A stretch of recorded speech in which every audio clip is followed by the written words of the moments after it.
وعلیکم ورحمۃ اللہ وبرکاتہ۔ یہ اردو ریڈیو قطر FM 107 ہے۔ اب آپ عبید طاہر سے آج کا پہلا نشریہ سماعت کیجیے۔ ابتدا میں پیش خدمت ہیں اس وقت کی اہم سرخیاں۔ وزیر اعظم شیخ خالد بن خلیفہ بن عبدالعزیز آل ثانی نے شورا کونسل کے الیکشن کے لیے کئی کمیٹیاں تشکیل دینے کا فیصلہ جاری کیا ہے۔ قطر نے ایک بار پھر کہا ہے کہ وہ افغانستان میں امن و استحکام قائم کرنے کے لیے اور افغان فریقوں کے درمیان بات چیت کی حوصلہ افزائی کرنے کے لیے میڈیشن اور ثالثی کا پابند ہے۔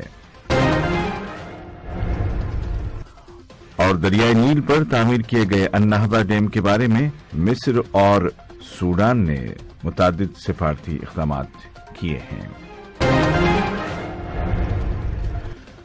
اور اب پیش خدمت ہے اردو ریڈیو قطر FM 107 سے آج کا پہلا مفصل نشریہ۔ الرحمن الرحیم۔ وزیر اعظم و وزیر داخلہ شیخ خالد بن خلیفہ بن عبدالعزیز آل ثانی نے شورا کونسل کے الیکشن کے انعقاد اور اس کی نگرانی کے لیے کئی کمیٹیوں کی تشکیل کے متعلق ایک فیصلہ جاری کیا ہے۔ اس فیصلے کی روح سے جنرل ماجد ابراہیم الخلیفی کی سربراہی میں شورا کونسل کے الیکشن کے لیے ایک سپروائزری باڈی تشکیل دی جائے گی۔ جنرل الخلیفی وزارت داخلہ میں الیکشن ڈپارٹمنٹ کے ڈائریکٹر ہیں۔ وزارت داخلہ میں قانونی امور کے شعبے کے ڈائریکٹر بریگیڈیئر سالم صقر المریخی اس کمیٹی کے نائب صدر ہوں گے۔ یہ نگراں باڈی الیکشن کی تیاری کے حوالے سے تمام ضروری اقدامات کرے گی اور الیکشن پر نظر رکھے گی اور دیگر ذیلی کمیٹیوں کی تمام ضروریات کو پورا کرے گی۔ شورا کونسل کی سپروائزری باڈی کے صدر جنرل ماجد ابراہیم الخلیفی نے کہا کہ وزیر اعظم و وزیر داخلہ کی ہدایات کی روشنی میں نگراں باڈی نے تمام ذیلی کمیٹیوں کی ذمہ داری کو سامنے رکھتے ہوئے ورکنگ پلان پر غور و خوض شروع کر دیا ہے۔ انہوں نے کہا کہ الیکشن پروسیس کا آغاز ووٹروں کے رجسٹریشن سے ہوگا، جس کے بعد امیدواروں کی درخواستیں وصول کی جائیں گی اور پھر حتمی فہرست جاری کر دی جائے گی۔ اس مرحلے کی تکمیل پر الیکشن کیمپین کا آغاز ہوگا اور الیکشن کیمپین کو ووٹنگ کے دن سے ایک دن پہلے بالکل روک دیا جائے گا۔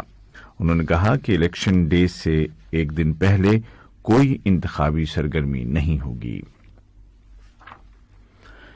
نائب وزیر اعظم و وزیر خارجہ شیخ محمد بن عبد الرحمن آل ثانی کے ساتھ ملک کے دورے پر آئے ہوئے جمہوریہ چاڈ کے وزیر برائے امور خارجہ، افریقی انٹیگریشن اور بین الاقوامی تعاون جناب محمد زین شریف نے ملاقات کی، جس کے دوران اس ریجن کی اسٹیبلٹی اور دہشت گردی اور انتہا پسندی کی روک تھام کے لیے آپسی تعاون کو مضبوط کرنے کے وسائل پر غور کیا گیا۔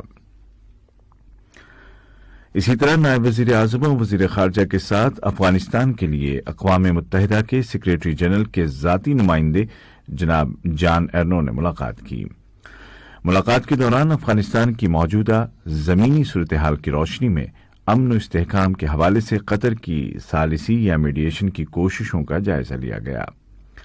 قطر نے ایک بار پھر زور دے کر کہا کہ وہ افغان فریقوں کے درمیان بات چیت کی حوصلہ افزائی کرنے اور امن مذاکرات کو فیسیلیٹیٹ کرنے کا پابند ہے تاکہ انجام کار اس ملک میں ایک منصفانہ اور جامع سیاسی حل تک پہنچا جا سکے۔ وزارت صحت نے اعلان کیا ہے کہ کورونا وائرس سے متاثر ہونے والے مزید 135 کنفرمڈ پیشنٹ صحت یاب ہو گئے ہیں اور اس طرح اس وبا سے ریکور ہونے والوں کی کل تعداد 2,21,300 کے قریب پہنچ گئی ہے۔ اس دوران لوکل کمیونٹی میں 54 نئے کیسز رجسٹر کیے گئے ہیں، جبکہ سفر سے لوٹنے والوں میں 32 نئے معاملے سامنے آئے ہیں۔ وزارت صحت نے مزید کہا کہ ویکسینیشن کے نیشنل پروگرام کے تحت اب تک 34 لاکھ ڈوز لگائے جا چکے ہیں۔ دوسری جانب آج 12 جولائی سے قطر آنے جانے کے لیے نئی سفری پالیسی کو نافذ کر دیا گیا ہے، جس کے تحت مسافروں کو مزید سہولتیں دی گئی ہیں اور قطر کے لیے سفر کو مزید آسان بنا دیا گیا ہے۔ ادھر عالمی سطح پر کورونا وبا کی روک تھام اور اس کے اثرات کو کم کرنے کے لیے قطر کی کوششیں جاری ہیں۔ اس ضمن میں قطر چیریٹی کے CEO اور اردن کے وزیر برائے منصوبہ بندی جناب ناصر الشریدہ نے اردنی شہریوں اور اردن میں آباد شامی پناہ گزینوں کو کووڈ ویکسین مہیا کرانے کے لیے 10 ملین ریال کے ڈونیشن کے متعلق ایک MOU پر دستخط کیے ہیں۔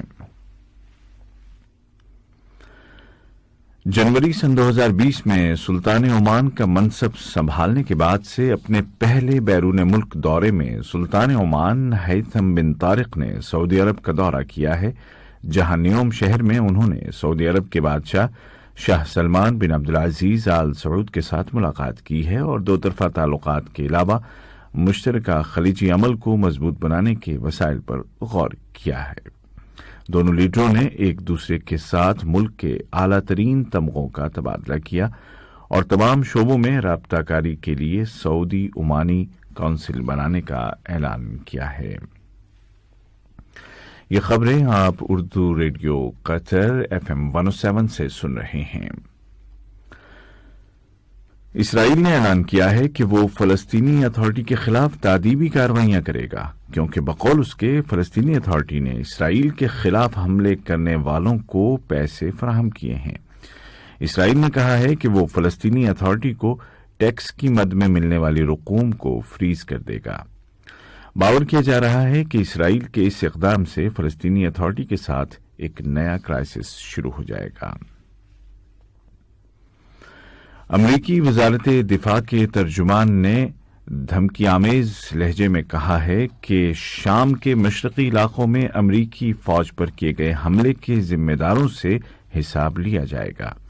حالانکہ امریکہ نے واضح کیا ہے کہ اس حملے میں کوئی جانی نقصان نہیں ہوا۔ یہ واقعہ ایسے وقت میں پیش آیا ہے جب چند ہفتوں قبل ہی امریکہ نے شام میں ایران کے حامی گروپوں کو نشانہ بنایا تھا۔ امریکہ نے یہ حملہ عراق میں اس کی فورسز پر کیے گئے حملے کے جواب میں کیا تھا۔ عراق کے وزیر اعظم جناب مصطفی الکاظمی نے کہا ہے کہ ان کی حکومت آزاد الیکشن کمیشن کی تمام ضروریات کو پورا کرے گی تاکہ صاف و شفاف الیکشن کو یقینی بنایا جا سکے اور تاکہ بڑے پیمانے پر عوام اس میں حصہ لے سکیں۔ واضح ہے کہ عراق میں آئندہ ماہ اکتوبر کی 10 تاریخ کو عام انتخابات ہونا ہے، جن کے دوران 328 پارلیمانی ممبران کی قسمت کا فیصلہ ہوگا اور پھر یہ ممبران صدر اور وزیر اعظم کا انتخاب کریں گے۔ انٹرنیشنل سیکورٹی کونسل نے النہضہ ڈیم کے مسئلے کو ایک بار پھر افریقی یونین کے حوالے کر دیا ہے اور مصر، سوڈان اور ایتھوپیا تینوں ملکوں سے اپیل کی ہے کہ وہ کسی ٹائم فریم کے بغیر مذاکرات کو جاری رکھیں۔ سیکورٹی کونسل کے اس فیصلے کے بعد مصر اور سوڈان نے سفارتی کوششوں کا آغاز کر دیا ہے۔ مصر کے وزیر خارجہ سامح شکری برسلز کا دورہ کر رہے ہیں، جبکہ سوڈان کی وزیر خارجہ محترمہ مریم الصادق المہدی روس کے دورے پر ہیں، جہاں وہ اسی مسئلے پر روس کے وزیر خارجہ کے ساتھ بات چیت کر رہی ہیں۔ اور آج کی آخری خبر افغانستان سے ہے، جہاں سے آنے والی خبروں کے مطابق سرکاری فوج نے کابل انٹرنیشنل ایئرپورٹ کی حفاظت کے لیے اور اس کو میزائل اور گولوں سے بچانے کے لیے ایئر ڈیفنس سسٹم لگا دیا ہے۔ افغان حکومت نے عہد کیا ہے کہ وہ ان علاقوں کو واپس لینے کے لیے جوابی فوجی آپریشن کرے گی جن پر طالبان نے حالیہ دنوں میں قبضہ کر لیا ہے۔ آج کا پہلا نشریہ ختم ہونے سے قبل اس وقت کی اہم سرخیاں ایک مرتبہ پھر سن لیجیے۔ وزیر اعظم اور وزیر داخلہ شیخ خالد بن خلیفہ بن عبدالعزیز آل ثانی نے شورا کونسل کے الیکشن کے لیے ایک سپروائزری باڈی تشکیل دینے کا فیصلہ جاری کیا ہے۔ قطر نے ایک بار پھر کہا ہے کہ وہ افغانستان میں امن و استحکام کو قائم کرنے کے لیے اور افغان فریقوں کے درمیان بات چیت کی حوصلہ افزائی کے لیے میڈیشن اور ثالثی جاری رکھے گا۔ اور دریائے نیل پر تعمیر کیے گئے النہضہ ڈیم کے بارے میں مصر اور سوڈان نے سفارتی کوششیں تیز کر دی ہیں۔ اردو ریڈیو قطر FM 107 سے آج کا پہلا نشریہ اپنے اختتام کو پہنچا۔ عبید طاہر اور محمد سلامہ کو اجازت دیجیے، خدا حافظ۔ السلام علیکم دوستو، میں ہوں شیخ نور۔ آپ دیکھ رہے تھے قطر نیوز ٹوڈے۔ مجھے امید ہے کہ یہ ویڈیو آپ کو انفارمیٹک لگی ہوگی۔ اسی طرح کے ویڈیو پاتے رہنے کے لیے نور ٹائم 24/7 یوٹیوب چینل کو سبسکرائب کیجیے اور اس ویڈیو کو لائک، کمنٹ اور شیئر ضرور کیجیے۔ اگر آپ فیس بک پر دیکھ رہے ہیں تو شیخ نور پیج کو لائک کیجیے اور فالو کیجیے تاکہ میں جیسے ویڈیو اپلوڈ کروں آپ تک پہنچ جائے۔ شکریہ۔